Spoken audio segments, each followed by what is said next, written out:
Sampurasun kasadayana. Pembahasan sekarang saya ingin coba bahas tentang nasab-nasaban. Nasab yang dibilang ujung-ujungnya pada Nabi Muhammad, gitu kan? Karena di sini tuh banyak habib yang membanggakan nasabnya, gitu kan? Sini saya ingin bahas hal itu agar kita bisa memahami nih apa pentingnya nasab dan apa pentingnya terah. Percuma kalau kita punya nasab tapi tidak tahu terah. Seperti apa terah itu, gitu. Ditonton, disimak, pelajari lagi konten ini karena perlu penalaran atau membaca konten ini lebih dalam. Ditonton saja.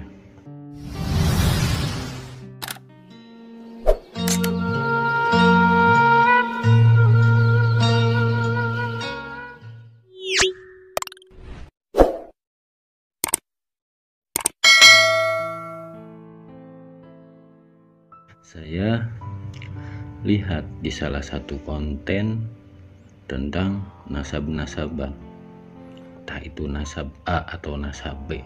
Saya tidak perlu menyebutkan nasab-nasabnya siapa.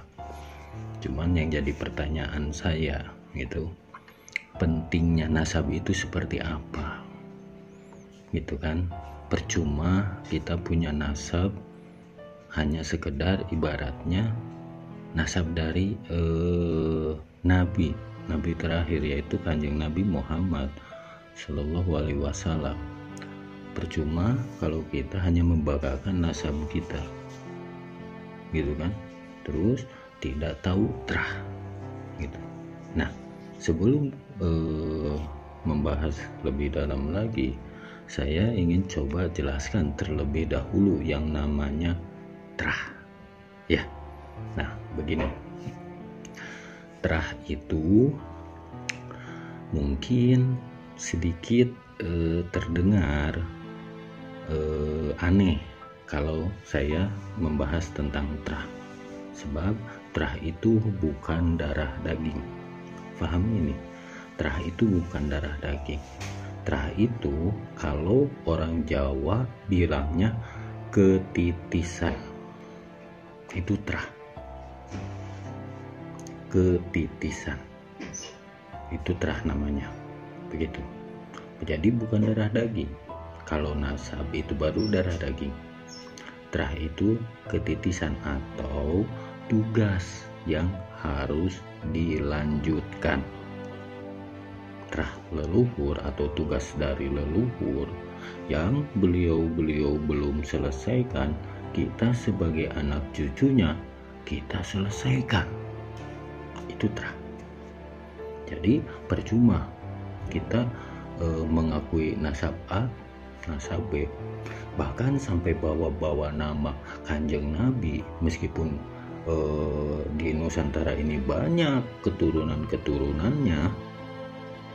Jujur saja, saya tidak percaya, sebab yang harus ibaratnya kita yakini itu bukan nasabnya, tapi terahnya, tugasnya.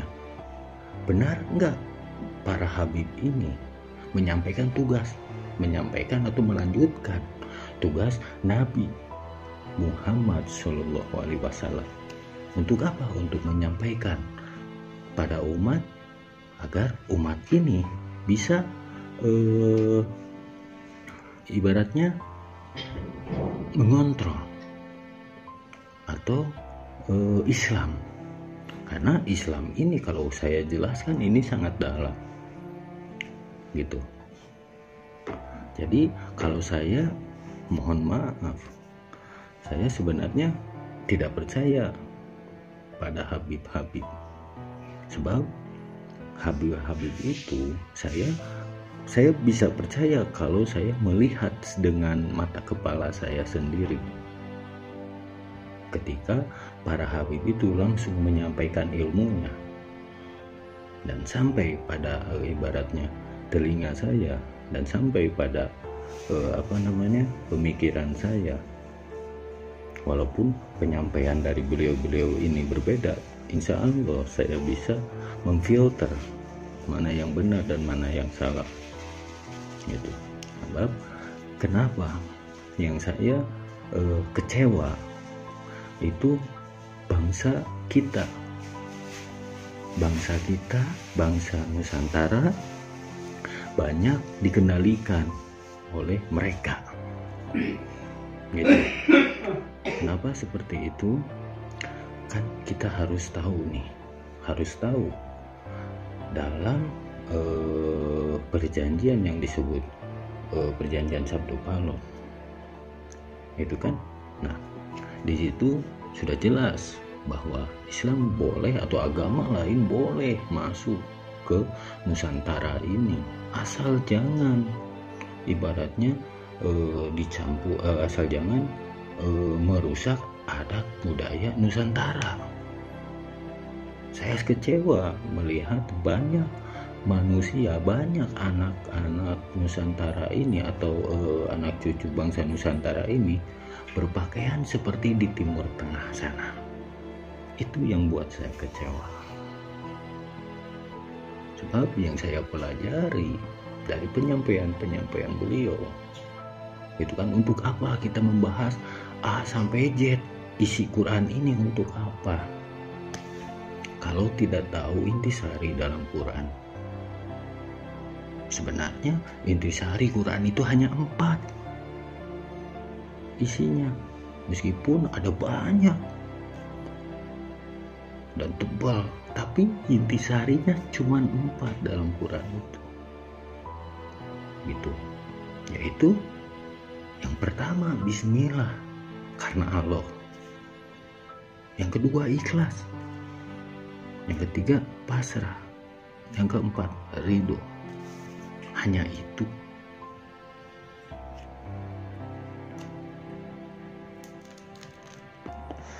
Jadi kalau menurut saya lebih baik bangsa ini atau putra-putri Nusantara ini lebih membangkitkan jati diri bangsanya ini. Jangan termakan budaya luar. Saya banyak melihat seolah-olah bangsa ini budayanya banyak terjajah gitu. Dari segi bahasa saja kita dijajah begitu.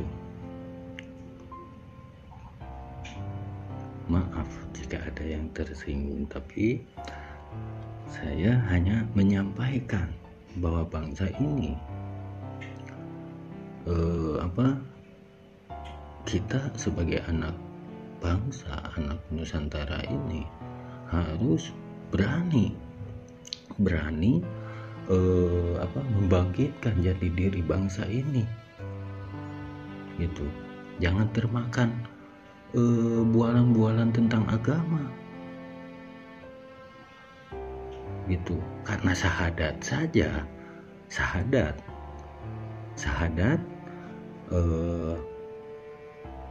la ilaha illallah Muhammad Rasulullah itu kan kunci pertama dalam Islam ya. Syahadat saja intisarinya apa? Syahadat itu intisarinya pengalaman begitu, pengalaman hidup pribadi. Tujuannya apa? Tujuannya agar kita menemukan nur Muhammad, cahaya ilahi yang ada dalam diri kita. Makanya siapa yang mengenal dirinya akan mengenal Tuhannya. Kalau kita mengenal diri kita, maka kita akan mengenal Tuhan kita yang disebut la ilaha illallah. Tiada Tuhan selain Allah gitu. Nah, apa pentingnya nasab? Kalau syahadat saja ibaratnya tidak bisa dijalankan dalam kehidupan. Nasab itu misalkan nasab A kesini, itu kan masih katanya, masih melihat dalam kitab, gitu kan, masih dalam kitab yang ditulis di kertas, kita masih bisa melihat kertas, masih ngikutin apa yang disebut dalam kertas yang dibuat oleh manusia, yang belum tentu kebenaran manusia itu benar atau tidak. Makanya dalam Islam itu ada namanya syahadat. Itu kan saya jelaskan sejelas mungkin tentang syahadat agar bisa memahami apa pentingnya syahadat. Kenapa saya bilang jangan mengikuti yang ada dalam kertas, yang dibuat di pabrik atau ditulis oleh manusia. Itu kitab buatan manusia. Gitu, bangsa Nusantara ini punya kitab. Apa kitabnya? Kitab diri yang ada dalam diri kita masing-masing. Itu sudah murni. Ketika kita bisa membaca kitab diri kita, itu kitab Allah, langsung dari Allah, bukan buatan manusia, bukan buatan pabrik. Gitu. Makanya syahadat itu pengalaman. Nih saya jelaskan. La ilaha illallah, tiada Tuhan selain Allah, begitu kan? Nah, Muhammad Rasulullah. Muhammad itu Rasul Allah atau utusan Allah, kan seperti itu. Nah, la ilaha illallah ketika kita ingin mengenal Allah. Seperti apa sih Allah itu? Gitu kan? Bukan yang lafaz Allah. Allah itu bukan ada yang dilihat oleh kita di masjid-masjid. Ada lafaz Allah gitu. Atau dalam mobil nih banyak nih tulisan-tulisan tauhid. Itu kan? Hanya seperti itu. Allah itu, cara kita mengenal Allah itu melalui Muhammad Rasulullah, melalui utusannya. Apa utusannya Muhammad Rasulullah itu? Muhammad utusan Allah itu apa? Bukan Nabi Muhammad. Mentang-mentang dalam syahadatnya disebut Muhammad Rasulullah, Muhammad itu utusan Allah atau Muhammad itu Rasul Allah. Bukan Nabi yang sering kita bicarakan atau Nabi yang kita kenal, Kanjeng Nabi Muhammad. Karena beliau itu nama aslinya bukan Muhammad, tapi Nabi Ahmad. Ya, kenapa beliau disebut Rasul? Beliau mendapatkan gelar Muhammad, yaitu sebagai orang yang tercerahkan. Yang namanya orang yang tercerahkan berarti orang tersebut itu sudah mendapatkan nur yang disebut Nur Muhammad. Makanya dapat gelar yang disebut Muhammad. Nah, di situ nur itu yang harus kita cari. Nur Muhammad itu di dalam diri kita masing-masing. Sebab sebelum terciptanya alam semesta ini, Nur Muhammad ini sudah ada. Bukan Nabi Ahmadnya, tapi Nur Muhammadnya yang sudah ada. Pahami ini. Ketika kita bisa mencari atau menemukan yang namanya nur tersebut, kita akan tahu la ilaha illallah. Makanya nur itu ada di dalam diri. Jadi siapa yang bisa mengenal dirinya sendiri atau membuka kitab dirinya, kita akan menemukan la ilaha illallah, akan menemukan Tuhan kita dan mengenal Tuhan kita. Itu syahadat. Apa penting terah itu atau nasab? Kalau menurut saya pribadi, nasab tuh nggak penting. Entah itu turunan siapa, mau nabi, mau raja, nggak penting.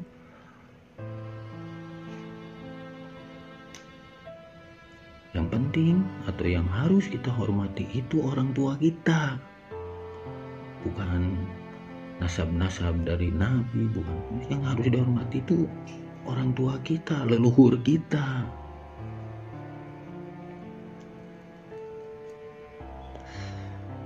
Kanjeng Nabi Muhammad atau Nabi Ahmad itu leluhurnya para habib. Ya biarkan mereka menghormatinya karena mereka memiliki leluhur orang tuanya, yaitu Kanjeng Nabi Muhammad.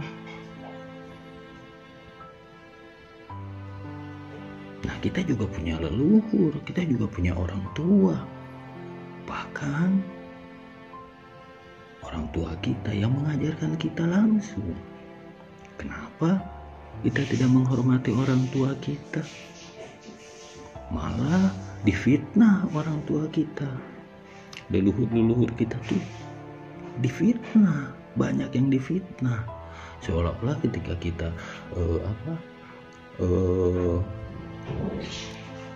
ibaratnya memberikan sajian, sesaji pada leluhur, seolah-olah kita musyrik, syirik. Nah, apa maksudnya seperti itu? Nah, itu karena tidak mendalamnya terah ini, kurang pengetahuan tentang terah gitu, dan tidak mengenal Allah di sana. Jadi begini, saya coba kenalkan nih tentang sistem cara menyampaikan yang disebut rezeki dari Allah Subhanahu wa Ta'ala kepada manusia, atau itu saya sering sebut konsepnya Ratu Adil. Seperti apa turunnya rezeki dari Allah untuk kita? Pasti banyak yang bilang ya pada manusia, dari manusia juga datangnya. Nah, itu kan ada sabab musababnya, nggak seolah-olah langsung dari manusia, kan seperti itu. Nih, saya kasih tahu, ketika kita manusia nih mengenal la ilaha illallah, tahu tata cara, tahu adab apa? Adab kita terhadap utusan-utusan Allah, bukan hanya manusia, bukan hanya nabi atau rasul. Utusan Allah itu banyak, itu kan.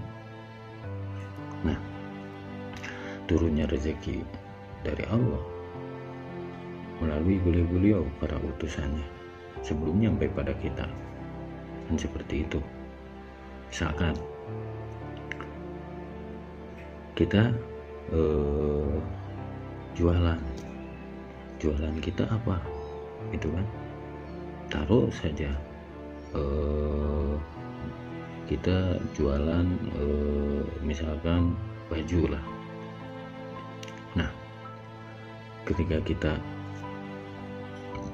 berjualan baju dibarengi rasa ikhlas, pasrah, ridho, laku atau enggaknya itu kita serahkan pada Yang Maha Kuasa atau Allah Subhanahu wa Ta'ala yang disebut bismillah, gitu kan. Nah, di situ akan terpancar energi di diri kita, begitu. Kita jualan baju, energi kita tuh terpancar, keluar, terlihat oleh yang bertugas menyampaikan rezeki untuk kita. Nah, dibaca, dilihat, oh ini agar si rezeki ini nyampe pada orang tersebut, gitu kan, dibaca dulu orang tersebut gimana caranya agar ini bisa langsung yang namanya misalkan uang bisa nyampe nih pada yang dimaksud. Nah, makanya kita dibaca dulu, oh ini usahanya apa, ini begini, terus dicari calon pembelinya yang energinya sama. Nah, ketika terkoneksi energi tersebut, kalau di zaman sekarang kita kan ada internet, gitu kan? Nah, digetarkanlah pembeli tersebut hatinya atau pikirannya untuk mencari sesuatu, misalkan dari internet ini, yang akhirnya bisa terhubung sama kita. Nah, ketika utusan Allah ini yang mengurus rezeki ini ngasih pada kita, ya melalui orang yang membutuhkan jasa kita. Seperti itu. Itu bismillah, itu la ilaha illallah. Itu karena Allah. Jadi sebelum kita ibaratnya nggak ada manusia yang terhubung langsung, ibaratnya maksudnya minta langsung pada Allah dan Allah langsung ngasih pada kita. Tidak ada yang seperti itu.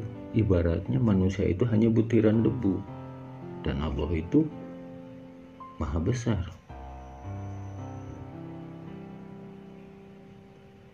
Jadi kalau menurut saya, sesama manusia, entah itu turunan dari mana atau nasab dari mana, mau di Arab, mau di Afrika, mau di Cina, gitu kan, atau kita Nusantara, sama saja kita manusia. Kalau keturunan Nabi itu diistimewakan oleh Allah Subhanahu wa Ta'ala, saya akan iri, sebab Allah tidak adil pada kita bangsa Nusantara. Mana keadilan Allah kalau keturunan Nabi diistimewakan sementara kita sama-sama manusia tidak diistimewakan? Mana keadilan Allah, saya tanya. Makanya nasab itu tidak terlalu penting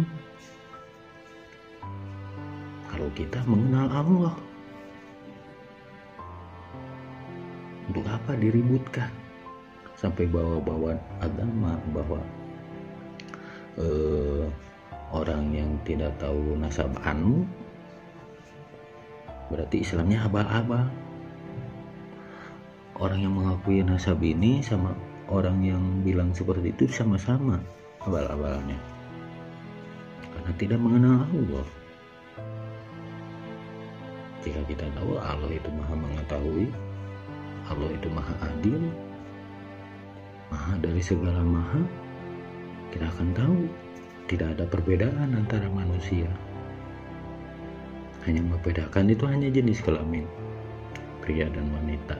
Makanya ada yang namanya filsafat Pajajaran atau ilmu Mandala Putra Mandala Putri tentang keseimbangan alam. Begitu. Jadi kalau menurut saya, nasab itu tidak penting. Yang penting itu terahnya.